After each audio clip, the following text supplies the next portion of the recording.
ଜୟ ଜଗନ୍ନାଥ ସାଙ୍ଗମାନେ, ଆଜି ସକାଳୁ ସକାଳୁ ଉଠି ବାହାରିଲୁ ଟିକେ ଗୋଟେ ଭାଇଙ୍କର ନିର୍ବନ୍ଧ ଅଛି, ତାଙ୍କ ନିର୍ବନ୍ଧରେ ଦେଖା କରିବାକୁ। ତ ବାଟରୁ ଗୋଟେ ଫୁଲ ତୋଡ଼ା କିଣି ଆଗକୁ ବଢିଲୁ। ତ ଯିବାର ଥିଲା ଆଜି ଉଗ୍ରତାରା, ଗୋଟେ ମାଆଙ୍କ ଟେମ୍ପଲ୍। ତାର ବାଟରେ ଟିକେ ଦହିବରା ଖାଇ ତାପରେ ସେଠି ଯାଇ ପହଞ୍ଚିଲୁ।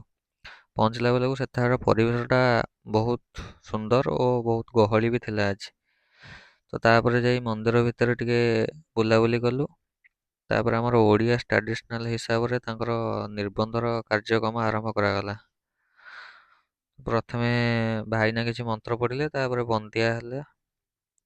ତାପରେ ସେଠୁ ଆସି ଯୋଉ ମନ୍ଦିରରେ ମାଆଙ୍କୁ ଟିକେ ଦର୍ଶନ କରି, ତାପରେ ଆମର ଗୋଟେ ଷ୍ଟେଜ୍ ହେଇଥିଲା ଛୋଟଟେ, ସେଠେଇକି ଆସିଲୁ। ଆସି ସେଠି ଟିକେ ରିଙ୍ଗ ସେରିମନିର କାର୍ଯ୍ୟକ୍ରମ ହେଲା।